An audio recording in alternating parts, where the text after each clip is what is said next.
Eh bien, bonsoir à tous les amis, supporters, supportrices parisiens, parisiennes, brestois, brestoises, supporters d'autres clubs amoureux du football. Bienvenue à vous également.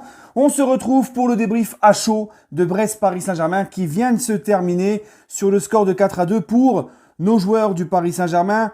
Alors, sans plus attendre, les points de cette rencontre. Premier point de cette rencontre, les amis, c'est la composition de Pochettino qui a changé un peu de système, là, qui a fait un 4-4-2. Il a tenté quelque chose. D'accord. J'étais curieux de voir Verratti un peu plus bas devant la défense. Et puis Wijnaldum en 10. Bon, Wijnaldum a été vraiment timide. On sent que Wijnaldum, les gars, il se cherche encore dans ce milieu de terrain. Je le sens un petit peu trop... Voilà, on le voit pas trop. Je le sens un peu... C'est pas le Wijnaldum que j'ai l'habitude d'avoir vu avec Liverpool, mais il lui faut peut-être un temps d'adaptation. On va voir. Hein. C'était sa première au tour de Gueye et de Verratti. On va lui laisser du temps. Verratti qui a quand même été bien dans la défense. J'ai trouvé que ça lui a permis de toucher un peu plus de ballons et de servir de point d'appui pour la défense pour la première relance. Moi j'aime bien Verratti comme ça. Voilà. Et puis sinon, l'autre point de cette rencontre, les gars, c'est à Paris Saint-Germain quand même. On a gagné 4-2, 9 points sur 9. 3 matchs, 3 victoires cette saison en championnat, même si tout est loin d'être parfait. Ce qui compte à ce moment de la saison, comme je vous l'ai dit, c'est les 3 points. L'équipe n'est pas encore au point physiquement. Il manque encore des joueurs importants. Certains venaient de reprendre encore une fois. Hein, c'est toujours pareil, mais oui, c'est comme ça, avec les retards, avec les finalistes de la Copa, de l'Euro, etc. Donc, voilà. Ce qu'on retient, c'est avant tout les 3 points. 9 points sur 9 possibles. C'est du perfecto. Donc, on va pas s'en plaindre. L'autre point de la rencontre, les gars, c'est que... comment ça s'appelle? De quoi je voulais vous dire? Oui, la défense. La défense. Encore pas de clean sheet ce soir et on prend encore 2 buts. On a pris un but contre le LOSC, on en a pris un face à 3, on en prend 2 face à Strasbourg, on en prend encore 2 face à Brest. Heureusement que devant, on est assez efficace. Heureusement qu'on plante des buts. Parce que franchement, défensivement, on a été encore très fébrile. Alors Marquinhos, moi je veux bien, j'étais content, je l'ai vu dans le groupe. Mais ça sert à quoi de prendre Marquinhos dans le groupe si c'est pour pas le faire jouer titulaire? J'ai été assez surpris par contre sur ça, de pas voir Marquis titulaire. Contre Reims, il faudra absolument que Marquis, c'est bon. Hein, Marquis, là maintenant, faut jouer les gars. Faut que tout le monde joue parce que on a besoin de récupérer tout le monde. Défensivement, les gars, c'est pas ça qu'est ça. Et on dirait que dès qu'il manque ton homme fort derrière, ton capitaine, ton patron de la défense, on ne sait pas trop qui dirige cette défense en vrai. Tu vois, ça, et quand je pense à la défense du PSG, je tape pas sur Kerrer ou quoi. Kerrer, franchement, depuis le début de la saison, Kerrer, il fait ses matchs. Mais les gars, c'est Diallo. Moi, Diallo, c'est plus possible. Et ça, c'est mon autre point de la rencontre. Hein. Diallo, les gars, tous les dangers de Brest est passé de son côté. Il s'est fait bouffer par Honora. Quand tu sais qu'en plus Brest est une équipe qui va procéder en compte et que tu vois qu'ils ont des joueurs de contre comme les Fèvres, comme les Honora sur ce côté, mais les gars, c'est pas possible. Diallo, les espaces qu'il laissait dans son dos, surtout à la fin, vous avez vu, là, tout passait par lui. Et les Brestois l'ont compris. Il passait tout par lui. Tout sous le côté droit. Hein, ils ont compris que notre point faible était le côté gauche. Donc moi, quand j'entends que on va peut-être laisser ça comme ça, pas recruter de latéral gauche et qu'on va faire confiance à Bernat Diallo, voire peut-être même Kurzawa qui est encore pas parti, ça aussi c'est un souci. Eh ben, tu vois, t'as réglé ton problème de défense à droite, mais à gauche, les gars, faut faire quelque chose. Le club, faut recruter un latéral gauche, parce que Bernat, tu sais pas s'il va vraiment bien se remettre à son niveau après une longue période d'absence avec sa blessure. Lui, c'est pareil, il serait peut-être temps qu'il se remette, parce qu'un an de blessure, moi je veux bien, mais au bout d'un moment, on y en a un petit peu ras-le-bol. Tout le monde reprend toujours à temps. Il n'y a qu'au PSG où le mec, voilà, il se fait les ligaments, il a un an d'arrêt. Normalement, les ligaments, en 8 mois, t'es revenu. Non, lui, c'est un an. Il n'y a qu'au PSG qu'on voit ça. Bon, bref. Ensuite, Diallo, non, c'est pas possible. Hein, moi, je veux bien, il est tout gentil, il est mignon, tout ça, tout ce que vous voulez.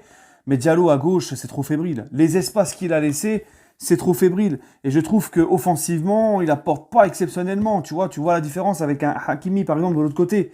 Voilà. Donc Diallo, franchement, cataclysmique la défense. Vite, un latéral gauche. Mon autre point de la rencontre, les gars, c'est Monsieur Gueye. Idrissa Gueye, qui fera partie de mes tops juste après, quand je passerai à mes tops et mes flops. J'avais fait un tweet dans la journée où je parlais un peu du milieu de terrain du PSG et je disais que justement, Gueye, pour moi, il bouge pas. Gueye doit être titulaire au Paris Saint-Germain. Hein, parce que Gueye, les gars, par son activité, ce qu'il apporte au milieu par son activité, son endurance, l'harcèlement sur l'adversaire, tout, c'est un joueur qui est pour l'équilibre de ce milieu de terrain très très très important. Alors après, il restera que 2 places à prendre si on fait un milieu à 3. Entre Verratti, Wijnaldum, Paredes. Verratti, bah, c'est pareil, s'il est apte et qu'il est en forme, tu le mets titulaire avec Gay. Maintenant, ça se battra entre Paredes et Wijnaldum. Mais moi, Gay, les gars, je le dis et je le redis, Gay, je ne le bouge pas. Il doit être titulaire au Paris Saint-Germain. Il est trop important pour l'équilibre de l'équipe. Il fait tout au milieu. Il a fait encore un match monstrueux. Et Gay, on peut me dire ce qu'on veut sur Pochettino. D'accord, il a ses torts, il a ses reproches, il a ses torts, c'est loin d'être parfait. Mais en attendant, Gay fait partie de ces joueurs qui ont retrouvé une grosse confiance sous Pochettino. Et ça, faut le souligner aussi. Si on a un grand Gay ce soir encore, c'est Gay depuis qu'à Pochettino, il est métamorphosé. Voilà. Donc moi, je suis très content. En plus, il marque un but exceptionnel. Voilà. Et ça aussi, on va en parler justement. Herrera qui marque d'une superbe frappe, Gay qui marque d'une frappe, un boulet de canon magistral. Hein. Eh ben, enfin, nos milieux de terrain prennent des risques. Enfin, nos milieux de terrain frappent de loin. Et combien de fois, je l'avais dit, quand on joue face à une équipe qui en plus joue bloc bas, comme c'était le cas de Brest ce soir, il faut souvent plus tenter sa chance. Déjà pour faire ressortir ce bloc. Et ensuite, parce que tu n'arrives pas à passer, bah, essaye de frapper. On ne sait jamais. Regarde Herrera. Hein, on ne sait pas. Frappe, on ne sait pas ce qui peut se passer. Et Herrera, ben voilà, le gardien était un petit peu masqué. Il n'a pas vu le ballon. Petite savonnette sur les gants. Et hop, c'est passé. Et Gay, superbe frappe. Voilà, quand tu es bloqué, quand tu n'as pas de solution, quand tes attaquants sont bien pris, dès qu'il y a peu d'espace, il faut prendre plus de risques. Il faut frapper de loin. Combien de fois je l'ai dit, ça? Et là, enfin, ce soir, ils l'ont fait. Et sans prendre de risques ce soir, tu prends pas les 3 points. Voilà. Mon autre point de la rencontre, c'est André Di Maria. Parce que moi, j'avais bien aimé son entrée. Il a encore marqué un but, ça, sa petite spéciale. Voilà, j'ai bien aimé franchement l'entrée de Di Maria qui a mis son petit but. Voilà. Sinon, dans l'ensemble, bon, j'ai vu un PSG quand même avec de l'envie. J'ai vu un PSG quand même essayer de jouer vite vers l'avant. Mais un PSG trop fébrile derrière. Ah là, la défense, c'est faible. C'est faible. Et par rapport à ça, les gars, je voulais vous dire un truc, mais je me rappelle plus, je patauge un peu. Voilà les amis, excusez-moi, par rapport à ça, c'est le Stade brestois qui malgré tout, il faut le souligner, ça sera mon dernier point de la rencontre, le Stade brestois a été vaillant, le Stade brestois a été au pressing, le Stade brestois a été très bien discipliné défensivement, mise en place tactique pour nous embêter, très bonne de Der Zakarian. Voilà, après on s'est quand même imposé 4-2, on a quand même mis 4 buts face à cette équipe regroupée, notamment en prenant des risques comme je l'ai dit juste avant. Donc voilà, hâte de voir cette équipe quand il y aura Messi et Neymar, hein, vraiment. Sinon, on peut quand même dire merci à Navas sur le premier but. Bon, hein, ça lui passe en dessous un petit peu, mais après, il fait le job, Navas. Voilà les gars, mes tops, mes flops. Mes tops, Idrissa Gueye au milieu qui a été très très très très bon. En top, j'ai envie de mettre aussi Hakimi qui a été très actif à droite. Et en top, je vais aussi mettre Navas parce qu'il fait quand même 2-3 arrêts décisifs, hein, malgré qu'il ait eu du mal au début. En flop, Diallo. Diallo en flop. Wijnaldum, que j'ai très peu vu, j'en attends plus. Et Icardi. Icardi, les gars. Parce qu'Icardi, autant je l'aimais bien ces deux derniers matchs. Là, ce soir, malgré qu'il fait un peu plus d'efforts, là, ce soir, il a strictement rien apporté. Et tu vois, ce deuxième but qu'on prend de Brest, hein, Icardi se blesse, mais sur l'action où il se blesse, Icardi, il y a une contre-attaque, on est à 3 contre 2. Il tente une vieille talonnade toute cramoise, toute pourrie, qui sert à rien. Au lieu de jouer simple, non, il faut qu'il fasse les beaux, il faut qu'il fasse des talonnades, c'est fatigant, ça. Tu vois, jouer simple un petit peu. Le mec, il tente une talonnade. Si encore il l'a réussi, si encore il l'a maîtrisé, je dis pas. Mais là, il loupe complètement sa talonnade. En plus, il se blesse à l'épaule en retombant.